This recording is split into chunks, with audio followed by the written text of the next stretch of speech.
Hi, everybody, and welcome to the Wednesday edition of Moohead Radio. You didn't think I was going to show my face around here after my tweet spectaculars about my frustration with the Cleveland Cavaliers. Talk about that in just a moment. You never know what's going to happen on this show.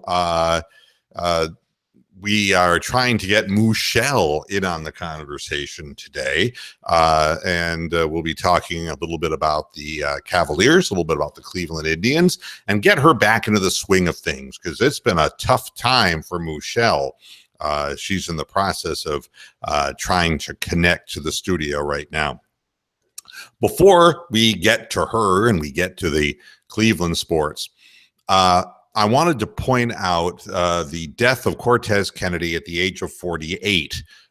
We mentioned all of the named players. He's a Hall of Fame player who played for Seattle, who went to Miami University. Cortez Kennedy was in the league for 12 years, 48 years of age, dead as a doornail. So, and what's really disturbing about this is, like, the same day that Cortez Kennedy dies, Roger Goodell says, hey, we're going to allow celebrations using the ball as a prop. And you just want to shoot him in the fucking head. You really do. I mean, it's like, this is the mentality of the NFL. If we're going to kill the players at an early age in order to make our living, we might as well allow them, after all, to have a little fun while they're doing it. So we'll give them the celebrations back. And as long as they don't mind concussive brain injuries, CTE, and early death, hey, they can now officially go to the ground with the football and roll around like a fucking Pentecostal. It's all good.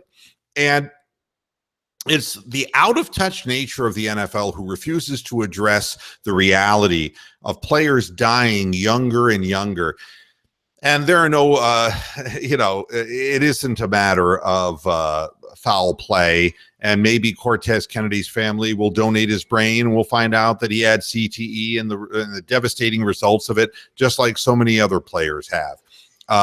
What's sad about this is not only how it repeats with players who we know, but all of the players we don't know that are suffering from this, and we don't hear about them because they don't have Hall of Fame credentials. We know that Dwight Clark is suffering the results of impact football in a very undignified way. And, we hear about that, We hear about Jim McMahon's loss of memory. We of course, we find out that Junior Seau kills himself, and Dave Duerson kills himself. And we find out all kinds of things when people have a name associated with championships or Hall of Fame credentials. But there are scores and scores of players who have silently died from this, who just played through their high school, college, and minimally in the pros, but probably on special teams, never made much of a name for themselves in the sport, and wound up dying. But it's all good news for the fans, because as long as the fans can see, the dirty bird come back, and whatever, the rolling dice line of the crap table line of the football getting rolled in the end zone after touchdowns, it pleases the fan base. And you know what the truth is? And I'm not just being cynical about this, I'm being serious about this. The drop in ratings for the NFL is what prompts Roger Goodell to bring celebrations back to football. That's what it is. It's nothing more. It's another reaction, another marketing attempt to try to get people back on the side of a sport that they're clearly losing affection with, and for a lot of reasons. There was a generation where baseball was the biggest game. Then there's a generation where football was the biggest game. And then there's an up-and-coming generation who, doesn't feel the same way about things that we felt. And I'm part of that football was number one generation, right? I'm 60 years old now. That's the truth. The people who were going to the ballpark with their little scorecards, right? And they're filling in their little, here's what the double play was. It was a 4-3 to whatever double play, that was the older generation. That was like people who are dead now. Okay. 80, 90, 100 years would be if they were still alive. And then there's my generation, which is like in that 40 to 60 range, or even in the 30 to 60 range. Stop and think about the 30 years ago, that's right. 1985, where the Chicago Bears, the Super Bowl shuffle video, that's a generation of fans that was like, wow, that was the Pete Rozelle NFL, and a lot of people my age got into the sport. I was one of them that got swept into it. And now I'm just disenfranchised from it because I really don't see any reason to continue supporting a game that kills people.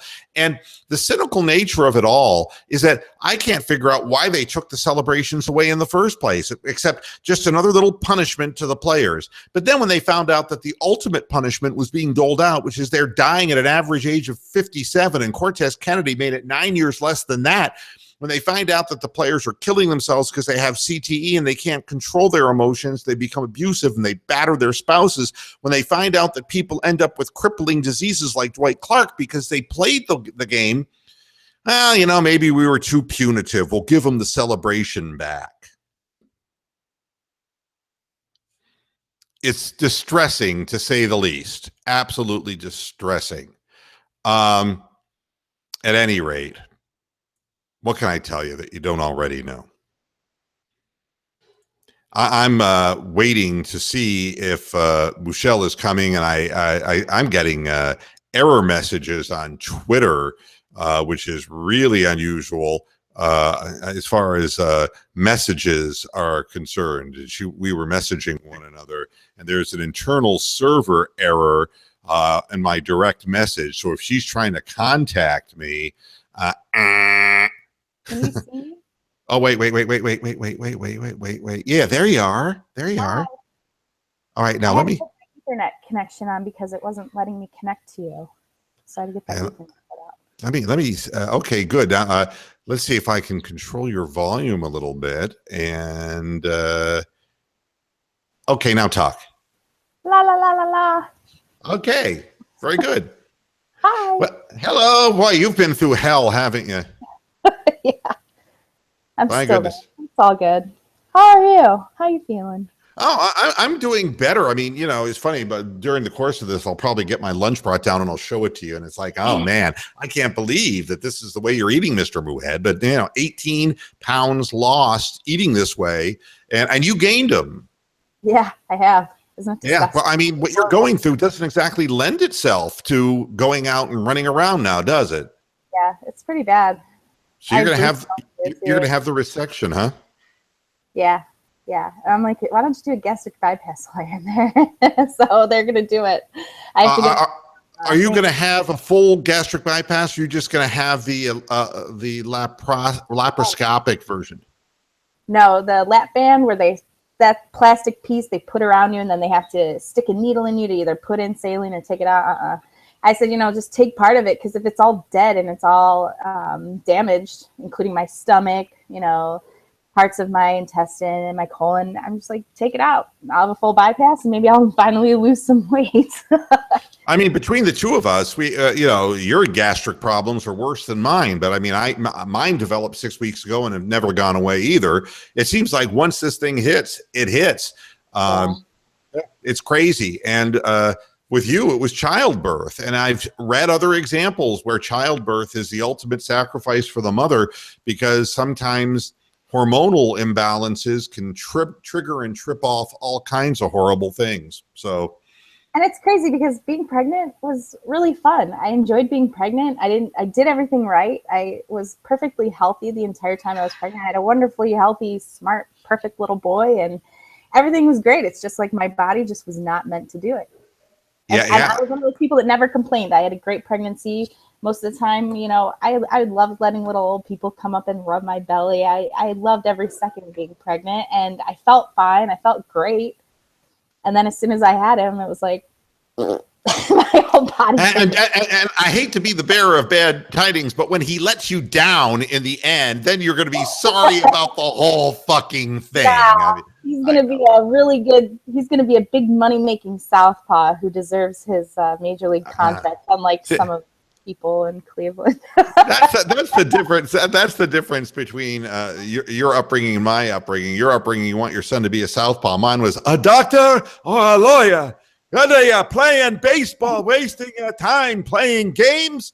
You know, if I could have gotten my legal degree when I was 7, you know, it wouldn't have been too soon. Yeah. Go figure. Well, you know, we have a lot to talk about today. I just got the Cortez Kennedy death at 48 off of my chest. So, and yeah, and I was just saying, so if you weren't here, that on the same day that Cortez Kennedy dies at 48, a Hall of Fame player, Roger Goodell says, "Oh, I'm allowing celebrations with the football again." And I wish he would die. I just wish he would fucking die. Let him get CTE and his children get CTE. Fuck his celebrations. Fuck that shit.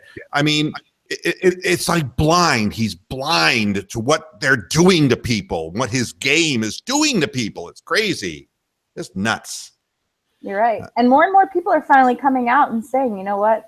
I'm going through hell. I've been through hell for the last 20 years since I stopped playing. My mind hasn't been right. My body hasn't been the same. You know, their family relationships are all torn apart. And, you know, people are finally speaking out because, like you had said, they don't take care of them when they retire. There's no medical benefits. There's no resources for them at all. They just pretty much keep pushing them to the side, hoping that nature will go away. Pay for anything. They want you to go away. I mean, right. So you want to ask me a question about my negativity about the Cavaliers, because a lot of people are berating me on Twitter today.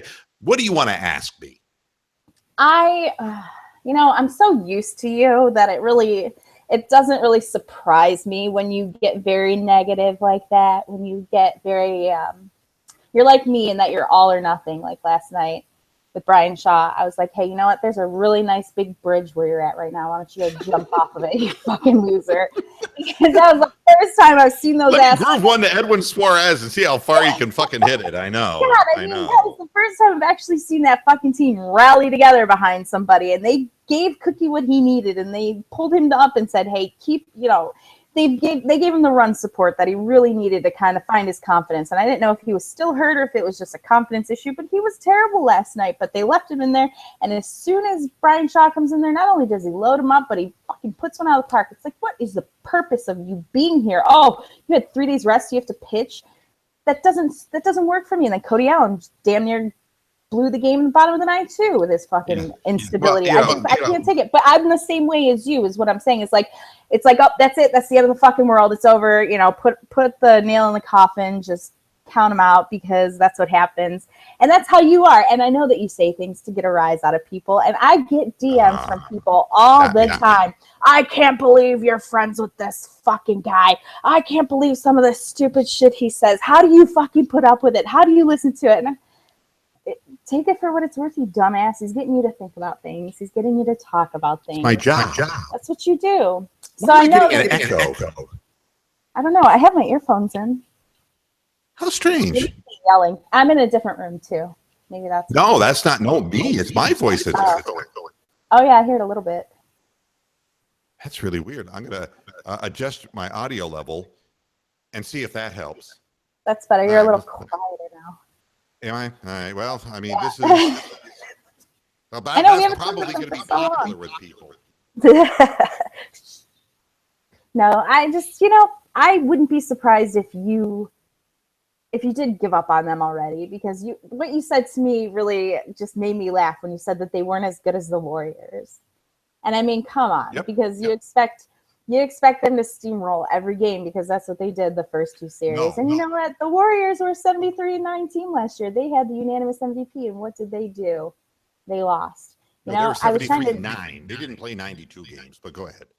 You know what I mean? Once they got to the final season or the finals, and they're not the better team. We've beaten them in the regular season. We embarrassed them every time we saw them in the regular season. You can't tell me that they're better than the Cavs. But you're going to try. You're going to. Tell me how the Warriors are better than the Cavs. Go ahead. I'm going to try something here just to see if this. Hello. Moo.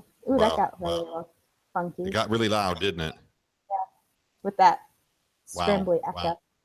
Yeah, it's still. I'll just ignore it. It's just coming back in my headset. You're hearing it too, but it'll come and go. I'll answer for myself here because I think it's necessary that I answer for myself because nobody else is going to answer for a cow. Here's my. God damn it! This is awful. Can you hear it on the broadcast?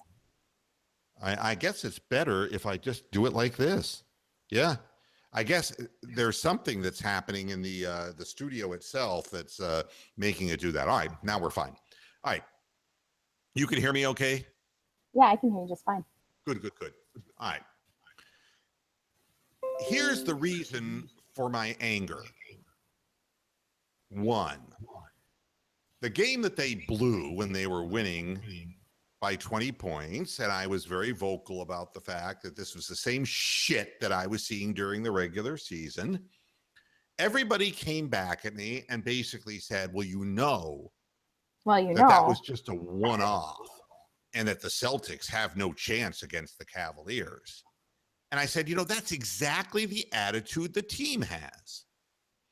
I said to my wife before the game began, Boston is going to go out to a double-digit lead in the first quarter of this game. I said, because there's a hangover, because I've seen this team play all season long. And this is what they do. They hang their heads. They do. And they start pointing fingers at one another. I saw it all during the regular season. What pissed me off, besides the fact that they didn't play the first half, is that if you look at all of these games, Cleveland blows them away, but they don't play 4 quarters. They play these remarkable 2 quarters, 1.5 quarters, and then they tread water. They're a fighter without a knockout punch. And it's like we're keeping people afloat and teams afloat that we shouldn't be keeping afloat. And my anger was directed at all of the tweets that I'd gotten after game 3 from people saying the team has no chance. And it's like, look, you stupid fuckers, they're ahead by 16 points and they're dominating us without Isaiah Thomas. If you think that's the worst part.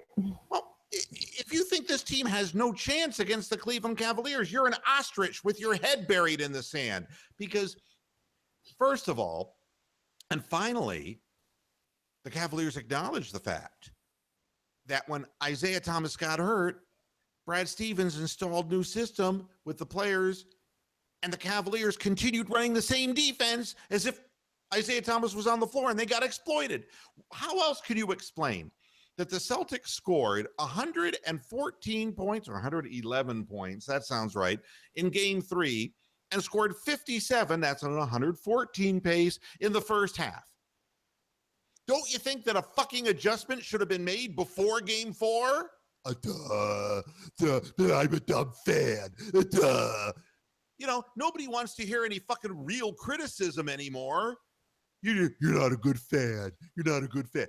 Fuck you in the ass, not a good fan. I'm saying, I hate that. I hate when people question your fandom because you criticize a team or its players. You have every right to. It's annoying. It's annoying because you're sitting there saying, okay, I get it. They came out in game 3 and they ran some shit and they made shots. I give Boston all the credit in the world. I think Brad Stevens has done a wonderful job, and I know that I've said they're a dirty basketball team. That something I don't like Jonas Jerebko acting up. I don't like that shit. I've never liked players who trying to be bad boys who are not bad boys, but they're being told to go out there and beat on people. I understand why it happens. I don't agree with it. But in the sense of strategic coaching, Brad Stevens has done a really good job. Ty Lue said so. LeBron James said so. So don't think that it's just me praising Brad Stevens. It's the entire Cleveland organization that's praising him for coming up with a winning game plan for game 3. All well and good. Richard Jefferson's now saying that LeBron James had a bug, a viral bug. And that's why he was lethargic, and it was the same bug that took Darren Williams out of the shoot-around the day before, and that it rendered him without energy. It's like, okay, fine, whatever it is you want to talk about, it's fine. He did not have it in game 3. All right, I understand. I'm not even going to go back on that. But moving forward, I would have thought that there was, Tuesday to look at game film and say, what was Brad Stevens doing? But you come out on Wednesday with the same, you come out on, I'm on the wrong day. You come out on Tuesday with the same shit that you had on Sunday, and you get blitzed for 57 first half points. And it's like, so what? Now we're to believe that at halftime, suddenly they made changes? And it's like, I don't think so. I think they started really knuckling down and pressing a little harder because their backs were up against the wall. And, I don't think if they didn't start game 3, game 4, if they didn't start game 4 with a different defensive strategy, I highly doubt that at halftime that Ty Lue pulled out a piece of chalk and drew it up on the, on a fucking chalkboard. I don't think so. Yeah, the only thing they did differently in the second half was they just seemed to play harder. It was like a fire got lit under their ass. They started defending better. Sorry, that thing flew me off. Yeah, they just defended better, and it was like Kyrie stepped up, as you've seen these guys do all throughout the regular season. One of them says, you know what, I've had enough, and just fucking goes off, and that's what Kyrie did in the second half. I think that's the only adjustment that they actually made. Sorry. I was reading an article, Michelle, and the article, they asked, what did you do different in the second half? And you're not going to believe this. This is the thing that makes me angry. It's like, who's the best ball handler on the Boston Celtics? Isaiah Thomas. Okay, Isaiah Thomas is the guy they had to blitz. They had to throw 2 guys on him so he wouldn't get around the corner and get into the paint and then distribute or finish. That's the problem with Isaiah Thomas. So we get Marcus Smart, a muscle-bound guy who's not even a fucking point guard, okay? Right. He can't be a good ball handler because he's not a point guard, all right? Isaiah Thomas is the best ball handler. Wouldn't you think that the first thing you would do, knowing that Isaiah Thomas wasn't playing, would be to press the ball out front? Don't you think the first thing you would do would be to challenge Marcus Smart's dribble? But no. What did the Cavaliers do in game 3 and in the first half of game 4? They just sat there. They just sat there and watched him and let him bring the ball up the floor. They put no pressure on him. And then they said, the difference in the second half, we got up into their shirts. When the fuck was that? The beginning of game 4. Right. That's just lousy play. It's lousy coaching. It's lousy energy. Come on. The energy was terrible when LeBron sat on the bench half the time looking like somebody just killed his dog. Well, I mean, and that's the other thing. The team, and his energy sets the tone for how everybody else is going to be. And you could tell when LeBron gives up, what the fuck hope do you have?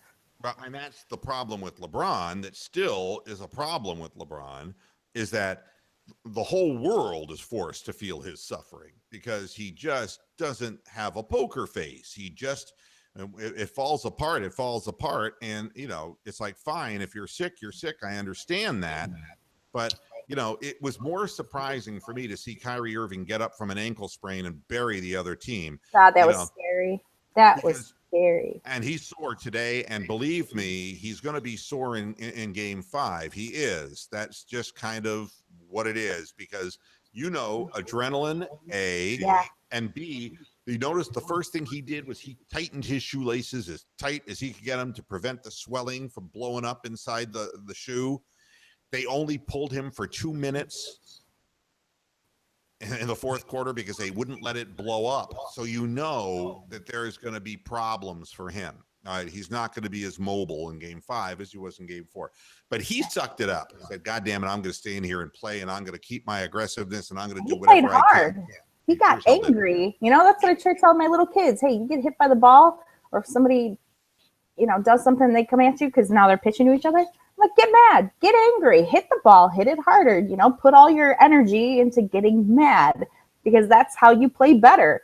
And I don't care what you say about sportsmanship. When you play angry, you've got a mission, and it puts everything in you that you want to win. And then everything happens. Jay Crowder's laying on the ground like a bitch crying for a fucking foul. Guess what? You just took 10 seconds off your team.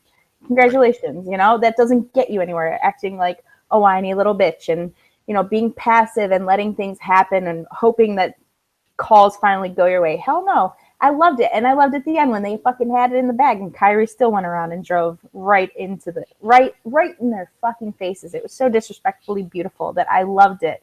I love how angry he got. I love when he gets that look on his face, that snarl that he gets.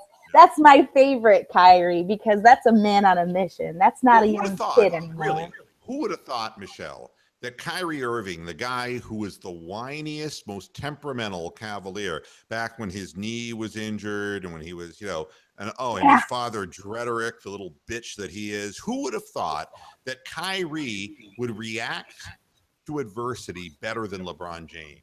Who would have thought that? Because the ankle sprain is worse than the bug. It's kind of like... I'm not buying that bug thing.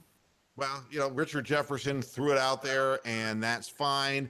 And let's take him at his word, and that LeBron wouldn't use that as an excuse. But he did use it as an excuse because he didn't fight through it at all. He just surrendered to it.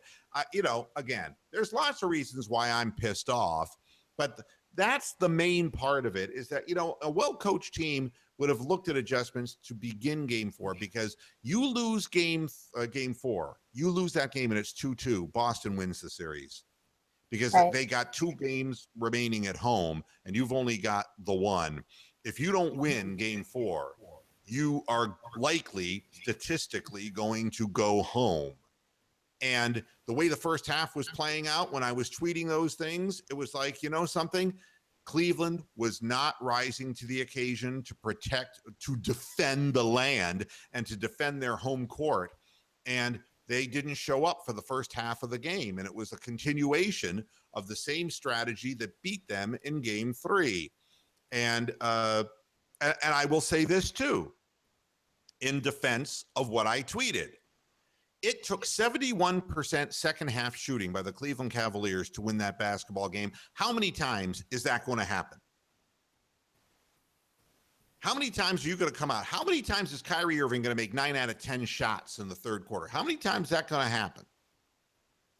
Yeah, I liked how at halftime, I think Marv Albert was like, and the Celtics are 46% on their shooting. I'm like, that's terrible. It's not that great. I mean, the fact is they ran up a 16-point lead, and it wasn't that they were shooting balls to the wall lights out. They were stopping us. We weren't shooting shit, and they were moving the ball and getting it to open men, and they were knocking down shots, and we were not moving the ball, and we were throwing up uncharacteristic, or in our case, characteristic, one-on-one bad shots, and getting no help. Darren Williams looks like he's 82 years old again, and Richard Jefferson looks like he should be in a body bag. They're not getting any help. Kyle Korver, I don't think Kyle Korver took a shot while he was on the floor. I think he took one and he bricked it. I saw another theory last night that said, they allowed Boston to come out on top in the first half. They wanted them to just drain all their energy so that they would be worthless in the second half. And that's stupid. I mean, what kind of professional grown men would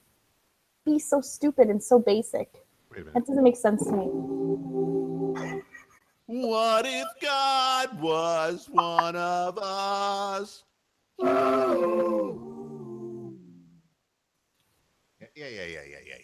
I mean, we did that on purpose. This is the idiots that you're dealing with on Twitter. Oh, we did it because we knew we fell behind by 16 and it would hurt them even more. These are people that still believe in a curse and magic and blah, blah, blah, blah, blah when it comes to sports, I just wish Kelly Olynyk would get shanked on his way to the hotel, right in the fucking saints and all the prophets and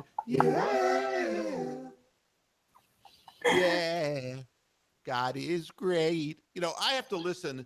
It was all set up. The Cavaliers intentionally gave up a 20-point lead just to make them confident and got them up by 16. And they came back and crushed them like a bug because we can do it anytime we want. Yeah. Then what happened in game 3, huh? It's just, it's all bullshit. And I'm just telling you what's happening at the moment. I thought that's what social media was. I thought social media was to report on what's happening at the current moment.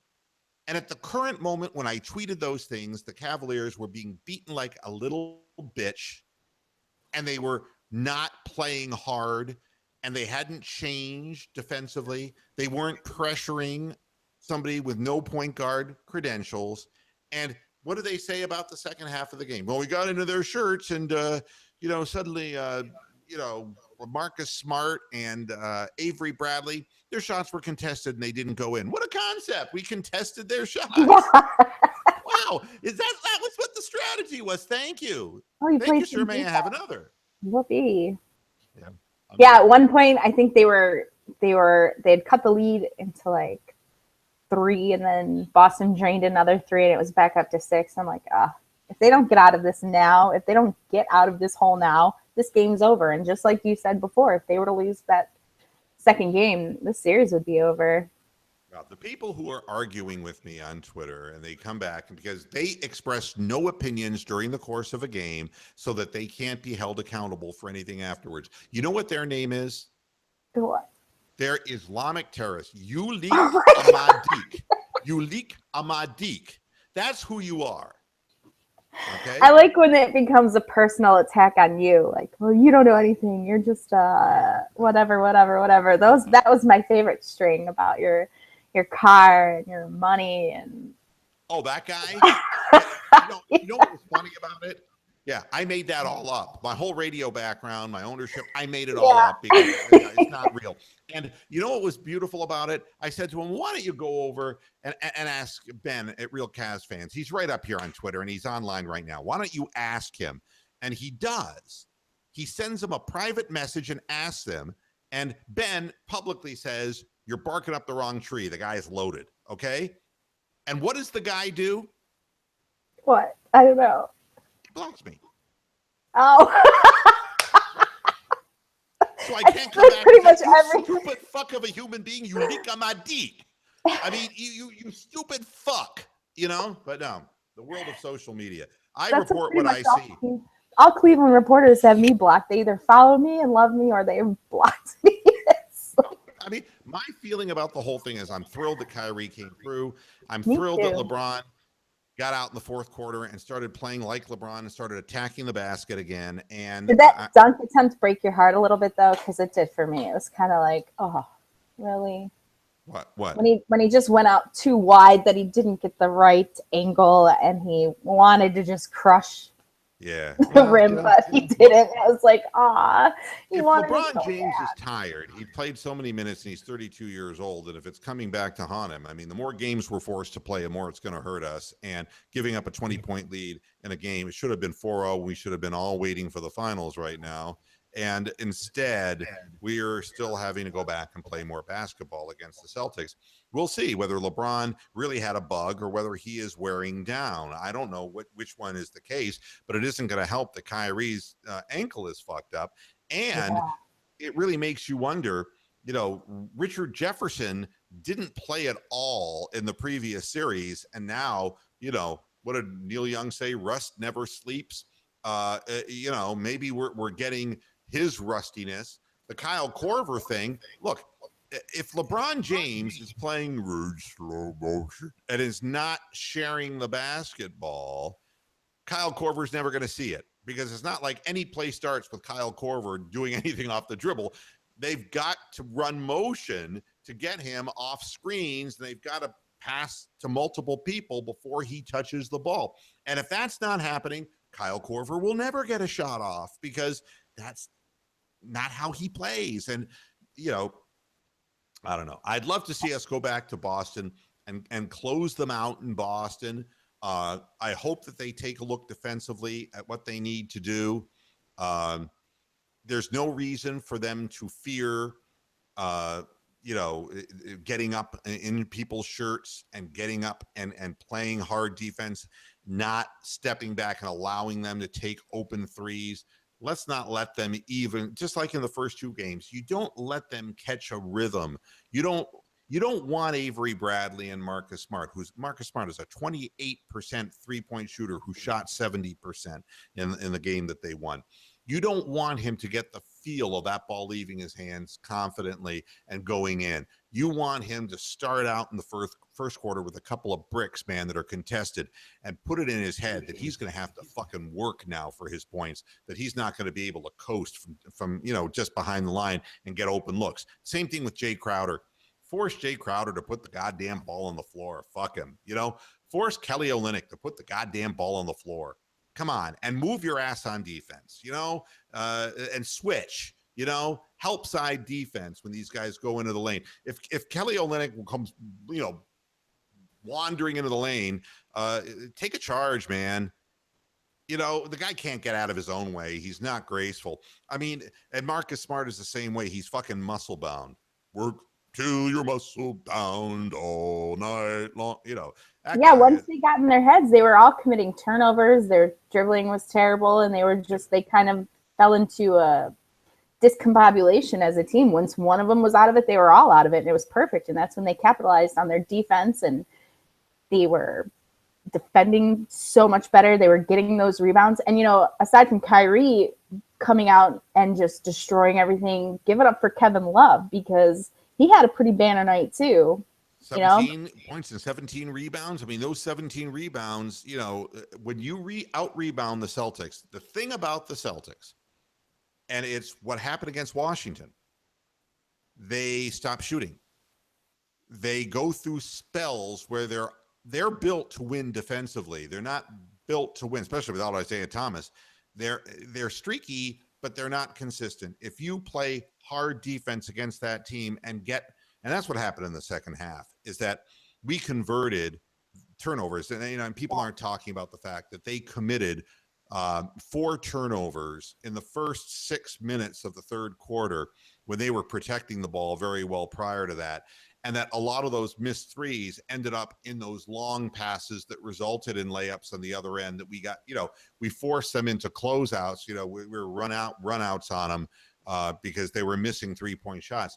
This is what Boston's Achilles heel is that they don't have the best percentage shooters in the world. And they tend to get hot when they get hot, but then they have, and this is how Cleveland has won all year, is that these little bursts where Cleveland makes runs on you and you go cold, Cleveland can go, it's just like Kyrie putting up 10 points, bam, bam, bam, bam, just like that. And it's like you miss 3 or 4 times down the floor. The Cavaliers hit 3 threes and a 2. That's an 11-point run. Bam. Yep. Just like that. That's what Cleveland does to you, but it starts with defense. You get the misses by putting pressure on them. And I wasn't seeing that. And this is how you beat Boston. And it's why Boston is not going to keep the number 1 pick. They're going to trade that number 1 pick. For what? Because for a superstar. Look, if you're the Boston Celtics and you're Danny Ainge, and I know nobody wants to be Danny Ainge because he's a little whiny, cry-ass, fucking Mormon piece of shit. Nobody really cares about Danny Ainge, but he's not totally bereft of intelligence. He's looking at Avery Bradley, who's been in the league for X number of years. He's taking a look at Jay Crowder, and he's been hurt off and on. He's taking a look at a lineup that, he's got some guys. Marcus Smart comes off the bench. He's got Isaiah Thomas, who's not getting any younger, who's been in the league 5 or 6 years now. He's got to do it now with this core of players, and he's got to add. And that's why you're going to see a real run made for Paul George. You're going to see the Boston Celtics do what they can to get their hands on a player of that ilk, and that's how they're going to work trading that pick and future picks to get that superstar on the team to give another guy with Isaiah Thomas. I will say this, and I don't know anything. Ask anyone on social media. I know nothing. Okay. I'm a complete know-nothing. All right. And I just dreamed the fact that Paul George's agent called the Cavaliers because he wants to play in Cleveland with LeBron. I dreamed that. I made that up. I'm making that up because it's not real. Okay? I don't know whether you're being sarcastic or not. I'm being dead serious. I had a dream. It's not real. That he called the Cleveland Cavaliers, that his agent called the Cleveland Cavaliers because Paul George wants to play in Cleveland. I'm surprised Wade's not here yet. And I wouldn't be surprised if the Cleveland Cavaliers didn't deal with the Boston Celtics. Because you're going to have to trade Kevin Love to get Paul George. That was part of the dream, too. Yikes. Yeah, I know. But what I'm saying is the Celtics, there are very few available superstars, and Paul George is at the top of the class. Okay, he's the best guy. The Celtics need another guy to get them over the edge. And it's not going to be it's not like the Andrew Wiggins thing. You're not going to get help from a first-year player. They're not going to come in to that situation and be tailor-made and ready to fit right into a system. But Paul George is really a perfect guy. He's played half-court basketball in Indiana for years. He could play under Brad Stevens. He would have a great ball handler in Isaiah Thomas who would free him up, and it would give that other offensive weapon to the Celtics. I mean, they're going to trade away that number 1 pick. They're not going to keep that pick. I mean, it's no different than what the Cavaliers, that's how we got Kevin Love here.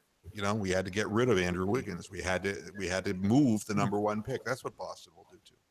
I mean, Lonzo Ball and his daddy aren't going to change some NBA team into being champions and big ballers like that? Big ballers. Not that I'm allowed to even talk about them because that's definitely a brand that's not for women. Like I would ever be caught dead. Yeah, as far as the ball and his big mouth, his Islamic terrorist name. You fuck a queer. You fuck a queer. I never paid the guy much attention. I never really gave a second thought about anything he said because I knew he was just running his mouth like really unimportant people do sometimes to get themselves noticed. But when he said some shit about Kyrie, that was like it for me. I hope nothing but the worst things in life happen to you, you piece of shit. But he's just trying to Kyrie that way. Charge that much money for a shoe that's just made overseas and it's just a piece of shit. I mean, it's a joke. But let's talk a little Indians before we get out of here because I know that's your what you love so much. And me, it's like it was nice to see Encarnacion get off the schneid, hit 2 home runs. Yeah, he did the parrot stroll, and it's really, I never even knew he did that. I didn't either. I didn't even notice it until somebody pointed out, and I'm like, oh, all right. Yeah, he's got the parrot, the invisible parrot on his arm. And you're a dick. You're a dick. You're in a slump. Hit the ball. Overpaid. Double play again. Grab ball to shortstop. Rolled over on a fastball. It's like, but no. Wouldn't that be great if you were in the visiting stadium and the guy's hitting 199, right? And he's doing the fake parrot thing. You put the parrot voice up on the loudspeaker system. And it's like, strikes me again.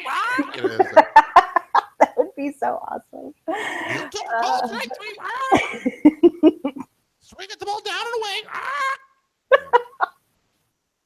Now, but it was great seeing that happen. Yeah, he needed that. And everybody's still making excuses for him. Oh, he doesn't heat up till the second half of the year. Everybody knows that. Well, then maybe we should only pay him for the second half of the year. Or better yet, only sign him for the second half of the year. Get the fuck out of here. You're making millions to play a fucking children's game. I don't want any excuses. You should play hard every fucking day for 162 days of the year.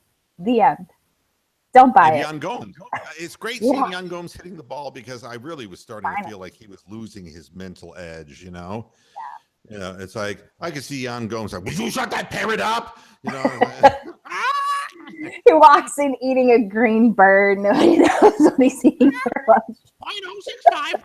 0.065. God almighty, it's like, God damn, Yan, your batting average looks like Andrew Miller's ERA, Yeah, man, but it's good to see these guys starting to, get it going that way. The pitching is really. I mean, are you done with Josh Tomlin yet? Am I done with him? I don't think I was really ever on board with him, to be honest. Just not a fan. Even last year, I just have not. I've never been a fan. And people have always given me the sad stories and the personal life crap. I don't care. None of that shit matters to me when it comes to how you perform at your fucking job. This is your job. You get paid millions of dollars to do it. Your regular personal life should not interfere. You think if I walk into a hospital, I had a fight with my husband last night. My patient dies, whatever. You should hear how sad my life is. I mean, get the fuck out of here. It just doesn't work with me. I don't care. I just don't care. And I've just never been on board with him. I don't think he's consistent. I don't think he's got this. I don't think he has what everybody wants to say that Greg he has. Maddux, they want him to, he's got great control. No, That Greg motherfucker. Maddux could throw the ball like in a 3-inch area in the outside part Yeah. of the plate. I mean, and move the ball around. Josh Tomlin throws the ball, meatballs every game. He gives up home runs, and he doesn't have that fine control, and he doesn't have the stuff. I mean, and you know what my pecking order is, that if I could shoot Trevor Bauer in the head from a drone, I'd do it. Okay. My baby. Yeah. Come on, he did pretty well the other night. Even in my pecking order, I'd get rid of Tomlin first. I'd get rid of Bauer second. And I'd get rid of Salazar third. And the reason in that order is because at least Bauer and Salazar have stuff. I don't think Salazar has any stuff anymore. He's probably, I would go Tomlin, then Salazar, and then I would get rid of Shaw.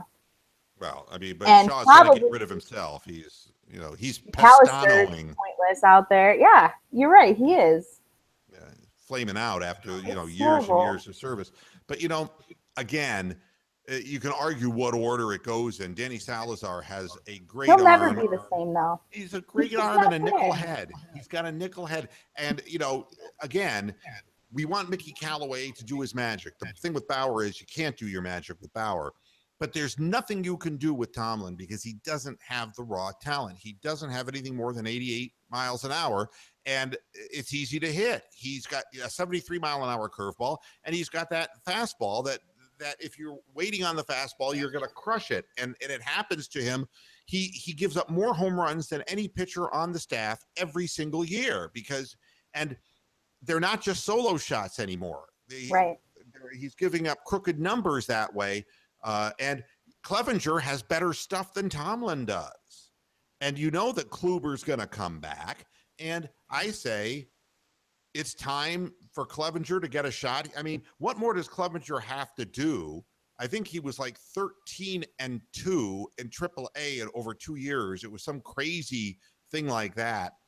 And what more? He can't prove anymore at AAA, and he's going to pitch every 5 days, whether he's down there or up here. And he's giving us a chance to win.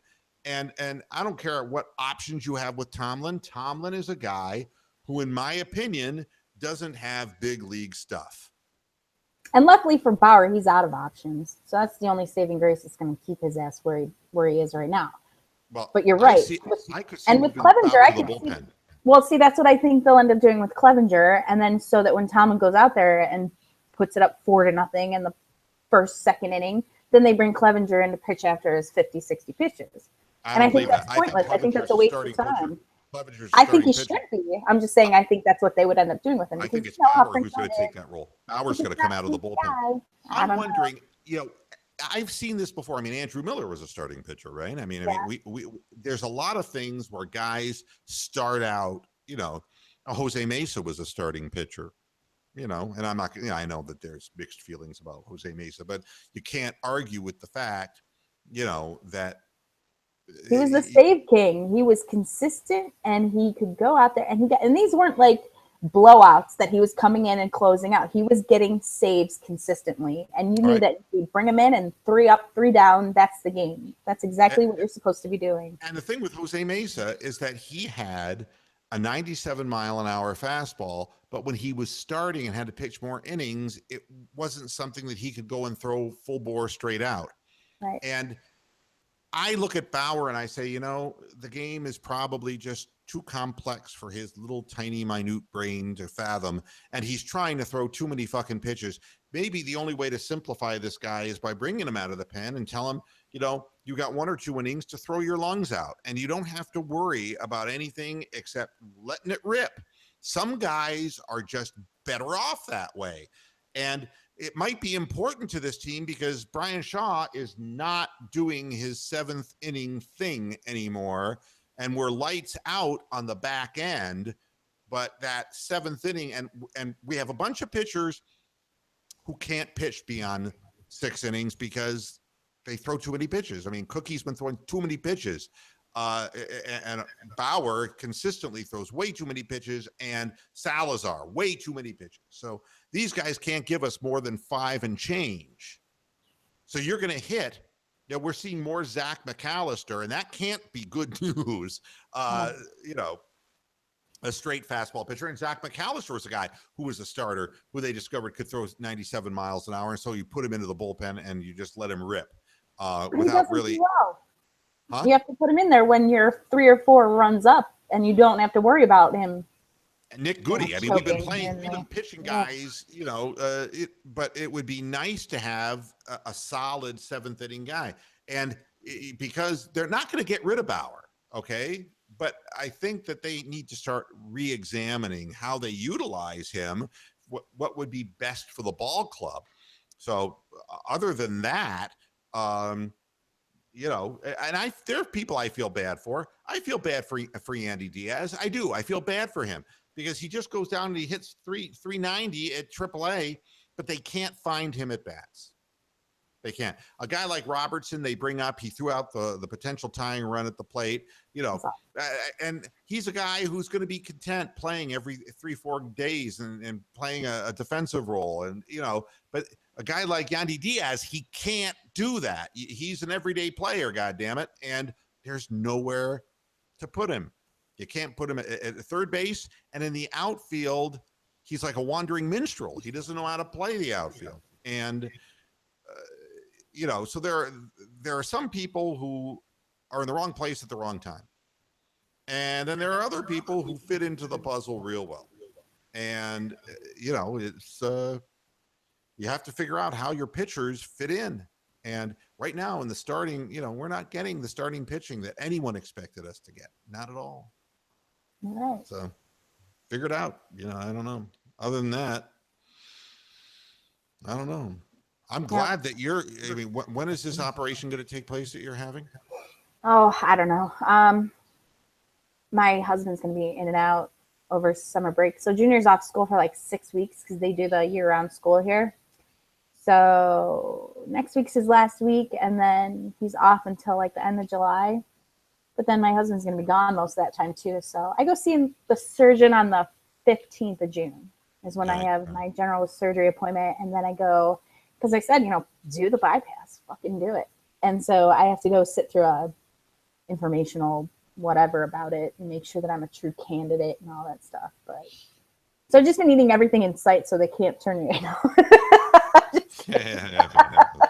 So, but I mean, I'm pretty well educated about the whole process, and then what you have to do leading up to it and after, and all sorts of things. I know that it is a lifestyle change, but I'm hoping that maybe the digestive changes will be beneficial to me too, because only being able to eat certain things, so had super low iron, so I'm getting infusions, still not enough, taking pills, still not enough. So they're like, you got to start eating more meat, more red meat. So I do, and what now? I'm hypercholesterolemic. So now I've got high cholesterol. My good cholesterol's fine, my bad cholesterol's fine, but my total cholesterol is high. So I'm damned if I do and damned if I don't. So I can't eat the things that, like the probiotic yogurt that settles my belly, is too high in cholesterol for me to eat anymore. So it's like, I'm just tired of it. Just give me a fucking TPN. Give me a peg tube. Just stick some formula in me every day. I don't even care anymore.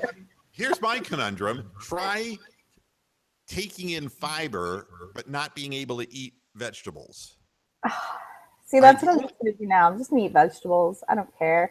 The only vegetables I can eat have the hell cooked out of them, because anything with insoluble fiber rips my gut wide open and I can't eat it. So, And then what good is it of eating? All the nutrients are just destroyed when you cook. Exactly. You can make soups and keep it in the broth. That's what we're trying to do with some cooked vegetables. But I can only eat like 3 or 4 fruits, and everything else rips through my gut. And it's like, what I'm eating is just, it's a real pared down menu.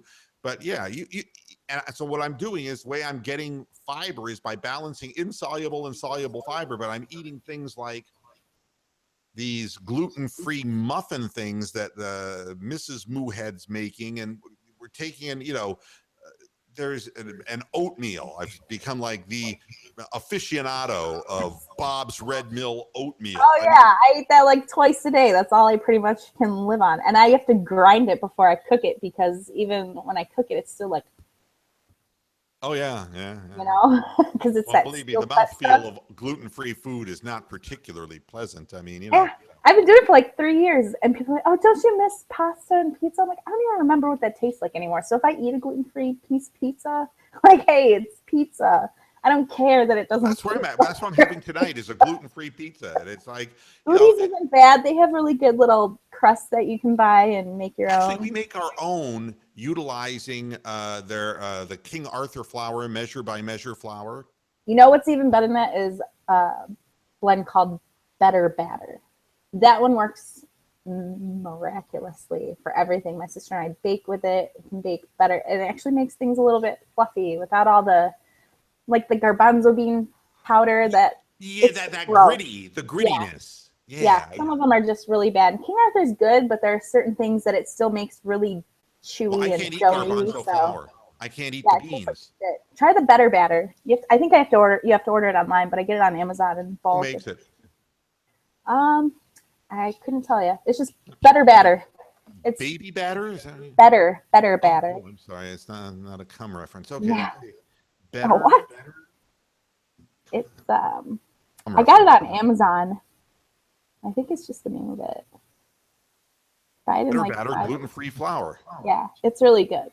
All right, I'll take a look at that one. I actually made like rolls and stuff with it that got nice and fluffy and.